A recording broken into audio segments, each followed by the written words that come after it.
I've had conversations with my friends and been like, can we just ticket our wedding? Yeah. Like, can you just be like, it costs like $2,000 to go to Glastonbury, which I'm looking to do this year. It costs like $600 or whatever it is to go to Rhythm and Vines. Can't you just be like, it's $150 for a ticket to my wedding? Welcome to Slice, property made possible. We're a platform on a mission to reduce barriers to home ownership. This podcast is a safe space for our community to learn together and build the confidence required to start on their property journey. When you're ready to start, head along to slicetobuy.com and sign up for your free dashboard. Today we're joined by William Tieu, who is a financial engineer.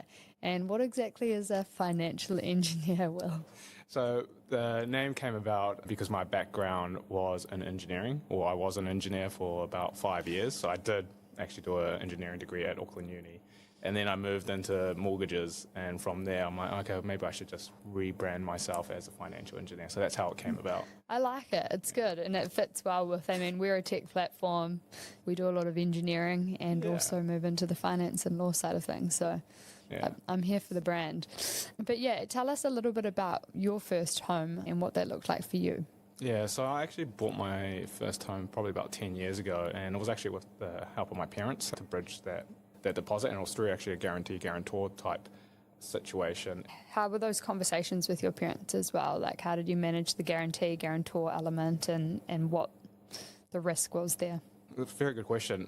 To be honest, there wasn't much dynamic or hard conversation. I was like, I'm looking to buy my first home. They just supported me whatever way. It wasn't really like, what are the consequences? What is the impact on my future borrowing? Like, my parents were always 100% supportive of what I wanted to do as well. And I think maybe it's a bit of a cultural thing as well. Yeah, I think there can be some of those cultural changes, right? And then quite often there's an expectation that you support your parents as they're older and things like that. You're absolutely right. And my parents are coming up to a certain age. Both of them are retired now, but they still choose to work. But because of their age, very likely they're going to want to move in with me. And I'm the oldest child as well. Yeah. So they sort of were buying their home for later in a way. Pretty much. Well, I just think it's an interesting thing to think about because, they quite often, I think, parents will help people, but it might be that you have to help them down the line or whatever it might be. And to be fair, I don't really see it as an issue. I moved out pretty late, like 24. And now I've got 2 kids, and with my parents moving in, it helps a lot. Is that intergenerational kind of lifestyle? I think so. They can help with the kids and everything. We're seeing a lot more of that just in general, not just in specific cultures, but it's cool to hear. And whereabouts did you buy your first home as well? Mount Wellington. I don't own that property anymore, so actually after buying it, my wife and I decided to do an OE, and so we went to 2 years OE in Canada and then came back, and then that's when I got into mortgages. And then because I had no source of income, I actually sold that property, and that funded my journey into mortgage advising here. Yeah, and that's interesting because you bought and then travelled. How did buying property impact your ability to travel to Canada? We saved after buying the property as well, but it was still pretty hard. And back then, the house prices wasn't too expensive, and the interest rates were actually sitting around the 6%.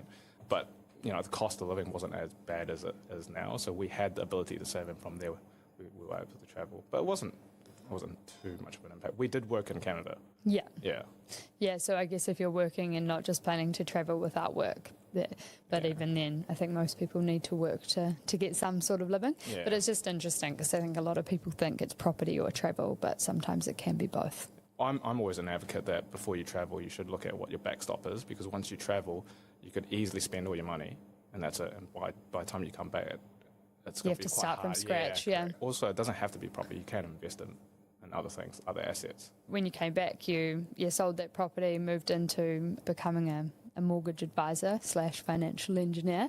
And what does that look like for you? It's pretty tough. The first 2 years is pretty crap. So if anyone that is wanting to become a mortgage advisor, my advice would be the first 2 years you're going to be eating crap. Yeah. It's pretty hard to start from basically nothing and then learn, because it's buying your first home, it's a different set of challenges, and then becoming an advisor, that's a whole different ballgame. Yeah, I think a way to do it then could be to actually start in a bank or work with a bit more of a stable income. Because I guess when you're moving out on your own in that advisory space, you're having to sell, you're having to bring in that income. Whereas if you can get the experience by working for someone else or in a bank or that sort of thing and have a bit more of a base salary coming through. Yeah, absolutely. Yeah, having that background will definitely accelerate that growth. Yeah, awesome. And in terms of what you're doing with buyers there, what sort of challenges do you see them having and what tips do you have for them? So when you're buying a home, it really comes down to three things, and I say this a lot with actually a lot of my videos, which is deposit, income, and account conduct. Now, account conduct you can't really look into, which is your bank statements and all that stuff straight away, so you will focus on the two things, and the tips that I would give would be on the deposit is to build that as fast as you can, and usually if you don't have the support from mum and dad, and that's totally fine. I've helped many clients who did it on their own, and that's through KiwiSaver. And then the second tip would be find ways to upskill yourself so you can accelerate your income.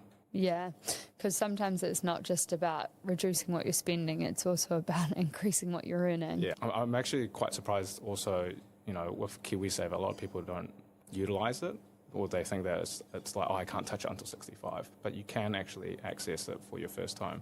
And with the employee contributions and your contributions and the government. But there's also other schemes as well. You can go through co-ownership, buying with people that you know, or through government schemes, NZ Housing Foundation, private schemes. So we have a quiz on our website at slicetobuy.com for those that might not quite have that deposit yet. But yeah, I think that's super clear. We talk about where people start, and people do tend to start in different places. But I think you've nailed the hammer on the head there by just saying the first couple of things you need to be focusing on is what is that deposit that you've got today, and what does your income look like. But also don't discount that you might be able to get in, have that conversation with an advisor. You can work with them for free and get clarity around that. Yeah, 100%.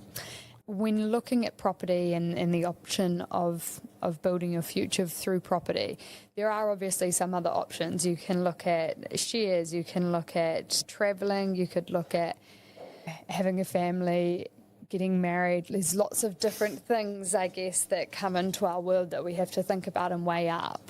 Yeah, so I wouldn't mind just talking a little bit more about those today and how you can weigh them up, I guess. So going back to that travel point where you talked about moving to Canada, obviously you had to save a little bit more. Did you feel like buying the house delayed your trip? Not necessarily. I think I always intended to do an OE. Originally it was actually UK or Canada, but buying the house didn't really impact me too much. But I would say when we did move to Canada, it was pretty tough because Sarah and I didn't find a job when we moved. So it took about 3 to 4 weeks to find a job. And 3 to 4 weeks is actually really good, though. I think 3 months is like quite often the case. Depends on what's happening in market, though. Well, I didn't go back into engineering because I didn't want to. Yeah. So I went to actually work for a clothing retail store, Icebreaker. Yeah. And that's, funnily enough, that's the first time I've learned how to, I guess, sell. And at the time, I didn't even know what Icebreaker was. Yeah. It's a good brand. It is a good brand. And then my wife worked in an accounting firm, so she was the breadwinner during our travels. So we mainly used her source of income to travel around North America, South America, and then Europe as well. Yeah, how did you manage that, having, different amounts coming in and, yeah, I guess in the relationship, how do you... We all just have one account. So whatever she brings in, we spend together. So it's not like, oh, that's her money or that's my money. It's just... this is what we want to do, and this is how much we got. So how we tracked it was we actually had an Excel spreadsheet, and we documented all our income. So essentially, it's a budget. So all our expenses were recorded, all our income was recorded, and this is what we want to do in the next 3 months.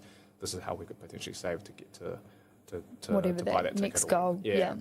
And we continue this to this point now. Yeah. So, and at different times, you've had different amounts that you've been contributing. Yeah, pretty much. That's another good point where we really wanted to travel. And Icebreaker, I was selling this, and then I was asking, the customer, I was like, is there anything I could help with? And then she said, I'm looking to build a website.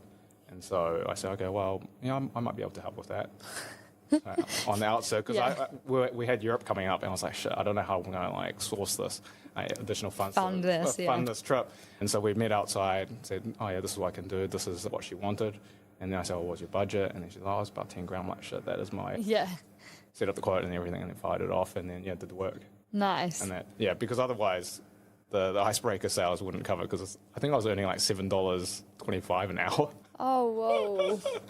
Not going to help you travel all that far. It was cool though. Yeah, it was cool to meet all the people, but yeah. You got to find your opportunities, and it's just like property or anything else in life. You got to find ways to get to your goal. Yeah, and I think if you have that goal, you can get there faster, right?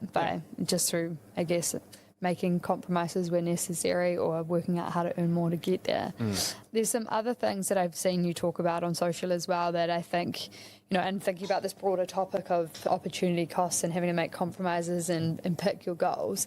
Obviously, marriage is another one. Like when you think about, can I buy property or can I travel or we want to get married or we want to have kids? Those are some of those big milestones that I guess people tend to think about, and it's hard to do them all at once. Do you know what, the average cost might look like of having children, for example? Yeah, so the impact on having a child significantly reduces your borrowing capacity if you want to borrow up to the maximum amount. Now, if you don't intend to borrow up to the maximum amount, then you might be okay. But just to give you an idea, like personally, when we first had Ollie, he reduced our borrowing capacity by $200,000. Yeah, that's crazy. And that at that point, we were paying daycare. Yeah. So daycare. Yeah, and what's daycare look like? Can be like 40 grand a year or something, right? It can be 40, but ours was I think like 30. Yeah. Just to give you ballpark numbers, I did this before I came here. Yeah. $300 per week daycare cost will reduce your borrowing power about 170,000. Yeah. Yeah. Around that. Yeah. So the price of having a child is about $200K towards your first home, And that's why when you do go through that pre-approval process, quite often you have to say, how many dependents are there? And if you were buying and only one of your partners had a job, that can impact your ability to borrow as well. Yeah. And also if you do plan to start a family, one of the things I always say is that, okay, remember you are going down to potentially one income for 6 months, 1 year, whatever it may be. So you have to budget or set an amount that you're comfortable with living off one income. Yeah. That's one of the biggest things. I don't have children yet, so this is super helpful for me as well. In some ways we're already there because I'm in my own business, and so my partner's got a more sort of steady, consistent income than I now. And then prior to that, it was the other way around. So it does ebb and flow, but you have to, we don't have a shared account. We do kind of manage our finances a bit as individuals, and then some of them we put together. So it's just interesting hearing what different people do and what works for them.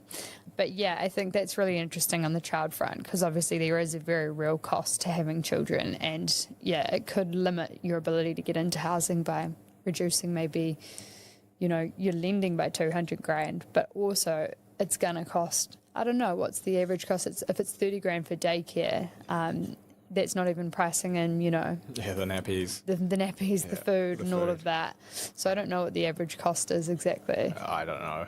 It'll get up there, because once you get off formula, you'll then move on to blueberries, and blueberries are bloody expensive as well.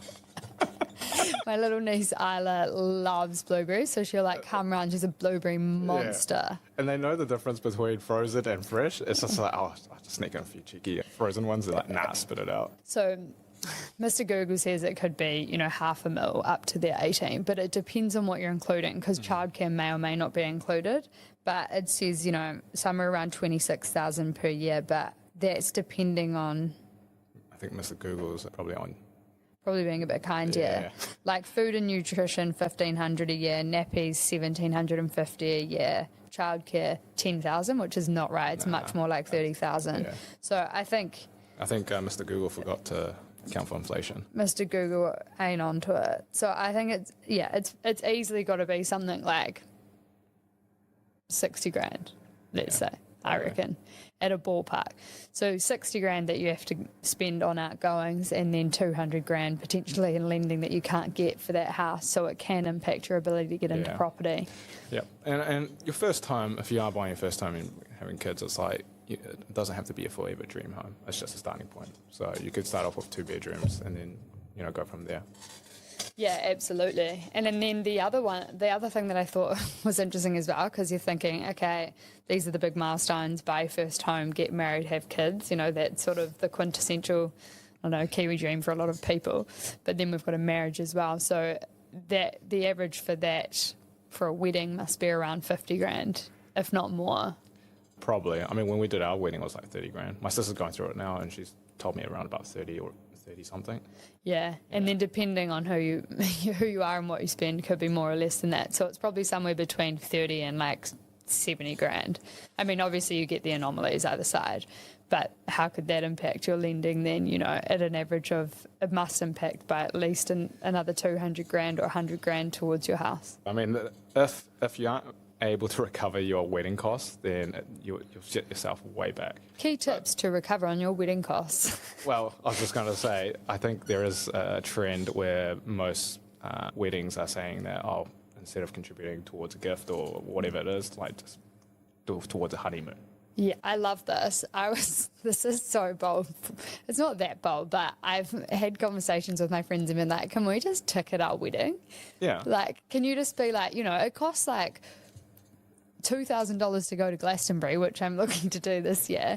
It costs like $600 or whatever it is to go to Rhythm and Vines. Can't you just be like, it's $150 for a ticket to my wedding?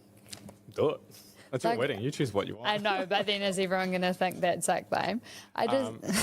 So, I mean, I don't know how you could do it, but like in most, I guess, Asian weddings, we don't get the presents, or it's all red pockets. I don't know if you've ever heard of them. They're like cash gifts. Yeah, and they're like good luck. Pretty much, yeah. So majority of those weddings we recouped. So that's actually how we were able to travel as well. So we got married, wedding, received, basically we paid up front and then got all our money. Because, I do think it's interesting. Like, there's... I mean, the whole keeping up with the Joneses has gotten worse and worse, and now people want bigger and bigger weddings, and then your parents want their friends to come and everything like that, which is great, but also, you know, things are so expensive, and are you really wanting your friends, like your good friend, to spend 50 grand on a wedding instead of a house? That's genuinely a house deposit. Even 30 grand, you can get into a house with that. Yeah. So it is that opportunity cost, but I guess, when I'm not saying don't do both, but I guess I'm just speculating and talking about some of those issues that are obviously front of mind for our listeners who might be thinking, we need a house, we need a wedding, then we're going to have kids, how are we going to manage all these things? I mean, you can always have the wedding afterwards. Yeah. Buy the house, because at the end of the day, like, it is one big party for one night. Yeah. It can be harder to get the lending if you've already spent that money on a wedding, whereas once you've got the lending, you can kind of do some of those other things. But actually, that's a good point. So when you do buy the property on whatever deposit, if the house value has appreciated and then you have the capability to, you know, get a top up, then you can do that wedding. Yeah. Not financial advice, by the way. No, there's a disclaimer at the end. But I mean, those are some considerations, you know, if you're weighing up house versus wedding. In some ways, it does make more sense to go house first, then wedding. But obviously, it depends on your circumstances and your priorities. But keep in mind that, that big wedding could be the difference between you moving into your first home. I've had some thoughts around how I can have a nicer wedding and not move all my money towards a wedding instead of, you know, I'd rather buy more property than probably have, you know, one night out of my money.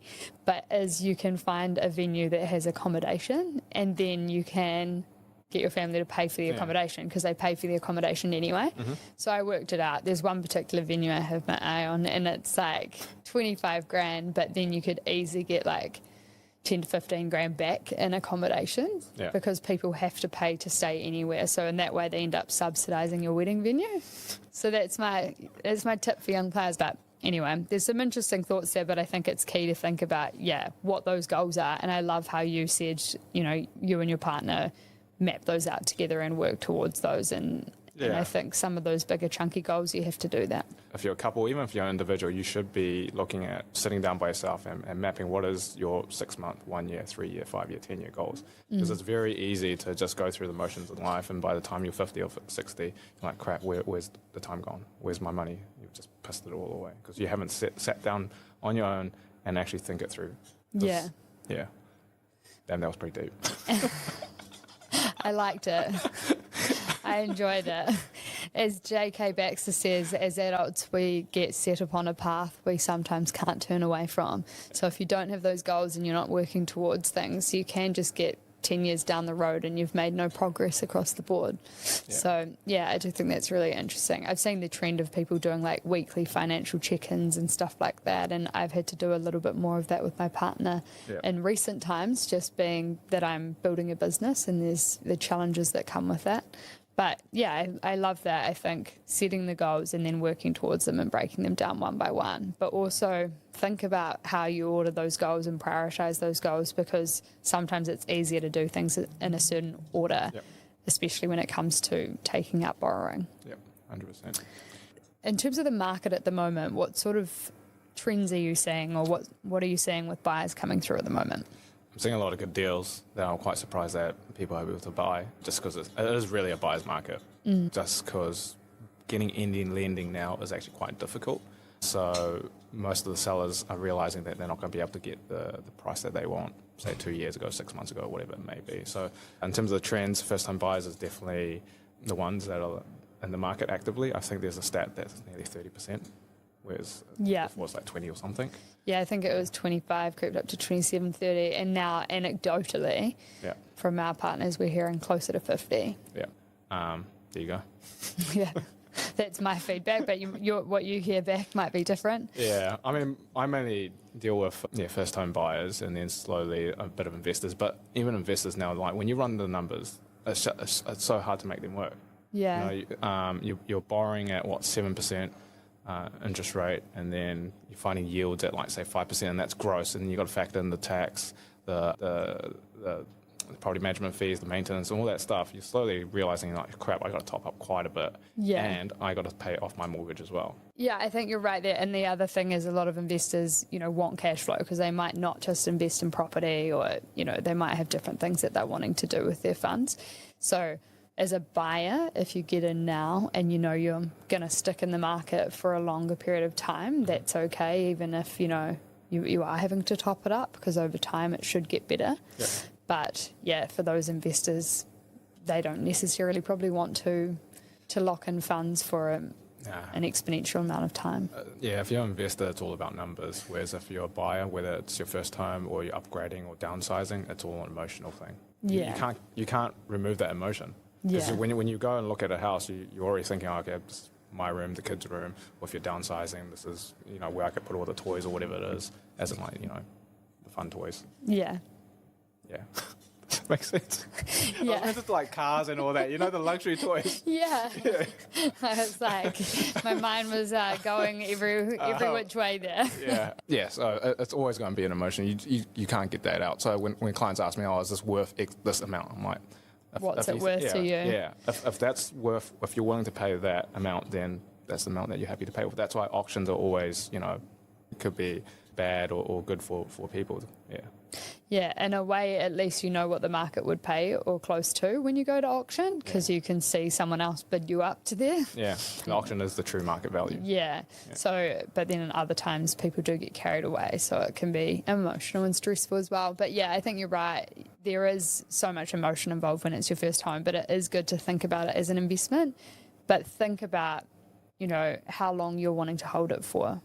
And if you're not going to exit, it's not going to be such an issue. But if you do want to buy another property, you will want it to grow in value. But, if you've got the money to top it up over a period of time, or if you're living in the property anyway, it's different than it is for investors, I suppose. Yeah.